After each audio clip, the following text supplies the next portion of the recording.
Hi ஜாஸ், இன்னைக்கு என்ன video பார்க்க போறோம்? 1 மினிட் வீடியோல இன்னைக்கு வந்து செவ்வாழை பத்தி நன்மைகள் தான் நம்ம பார்க்க போறோம். செவ்வாழை பழத்தில் நன்மைகளா? ஆமா, அதுல எவ்வளவு நன்மைகள் இருக்கு. உங்களுக்காக தான் நான் தூக்கிட்டு வந்தது இந்த டிப்ஸையே. நன்மைகள்லாம் தெரியாது, செவ்வாழை பழத்தை பார்த்தது கூட இல்ல. சொல்லுங்க. செவ்வாழை பழம் வந்து எப்படி இருக்கும்னா, அது ஒரு ரெட் கலர்ல வெளியே தோல் இருக்கும். நார்மல் பழத்தை விட இது நல்ல ஹெல்தியான பழம். கேட்டுக்கோங்க, ரெட் கலர் தோல் இருக்குமா? அப்ப எல்லோ கலர்ல இருந்தா அது என்னன்னு கேட்டுக்கோங்க. அது உங்களுக்கே தெரியல, நாட்டு வாழைப்பழம் செவ்வாழைப்பழம் அதுல நிறைய வகை இருக்கு. ஆனா செவ்வாழைப்பழம் வந்து ரெட் கலர்ல தான் இருக்கும். பழத்தை விட வந்து இது அதிகமான சத்துக்கள் இருக்கு ரோஸ். ஸோ இதை வந்து டெய்லி நம்ம எடுத்துக்கிட்டோம்னா பசங்களுக்கு வந்து ஆண்மைத்தன்மை வந்து குறையிறது வந்து இது கூட ஆரம்பிக்கும். அதே மாதிரி மலச்சிக்கலை வந்து சரி பண்ணி கொடுக்கும்.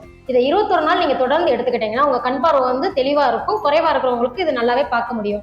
பெண்கள் வந்து இது அதிகமா எடுத்துக்கிட்டாங்கன்னா அந்த இது மாத விளக்கு இருக்குல்ல, அந்த டயத்துல வந்து உங்களுக்கு அதிகமாவே ரத்தப்போக்காகும். இது அதிகமா எடுத்துக்கிட்டாங்கன்னா அந்த வயிற்று வலியெல்லாம் குறைச்சு கொடுக்கும். கர்ப்பப்பையும் பாதுகாப்பா வச்சுக்கிறோம். இந்த செவ்வாழை பழத்துல வந்து நம்ம டெய்லி எடுத்துக்கிட்டோம்னாலும் சரி, இல்ல வாரத்துல 2-3 நாள் எடுத்துக்கிட்டாலும் சரி, சாப்பிட்றதுனால நம்ம வந்து சுறுசுறுப்பா தான் இருக்கும். என்னைக்கும் சோம்பேறித்தனமா இருக்கும். அப்ப சோம்பேறியா இருந்தா ஒரு செவ்வாழைப்பழம் சாப்பிட்டா கண்டிப்பா. இப்ப நீங்க காலையில சாப்பாடு எடுத்துக்கிறதுக்கு பதிலா இந்த ஒரு செவ்வாழைப்பழம் எடுத்துக்கிட்டாலே போதும், அவ்வளவு சுறுசுறுப்பா இருக்கும்.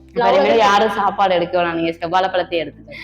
இதே எடுத்துக்கோங்க. நீங்க சாப்பாடும் உங்களுக்கு பிடிச்சிருந்தா எடுத்துக்கோங்க. இது நம்ம அதிகமா எடுத்துக்கிறதுனால இதய நோயில இருந்து புற்றுநோய் வரைக்கும் தாக்குதல் எதுவும் இருந்துச்சுன்னா நம்ம பாதுகாப்பா இது நம்ம ஹெல்த்தியா வச்சுக்கிறது நம்ம உடம்ப. எல்லாரும் வந்து செவ்வாழை பழத்தை வந்து அவாய்ட் பண்ணாம எடுத்துக்கோங்க. இதுல அவ்வளவு ஹெல்த்தியா இருக்கு. ரொம்ப சத்து இதுல அதிகமாக இருக்கு. நீங்களும் ரோஸ் எடுத்துக்கோங்க. ஓகேவா? கண்டிப்பா எடுத்துக்கிறேன் ஜாஸ். இதனால வந்து குழந்தைங்களும் எடுத்துக்கலாம், பெரியவங்களும் எடுத்துக்கலாம். யார் எடுத்துக்கணும்னு இந்த கணக்கு கிடையாது. நீங்க எல்லாருமே எடுத்துக்கோங்க. ஸோ எங்க 1 மினிட் வீடியோக்கு நீங்க சப்ஸ்கிரைப் பண்ணிட்டு லைக் பண்ணுங்க, ஷேர் பண்ணுங்க, கமெண்ட் பண்ணுங்க. பாய். தேங்க்யூ.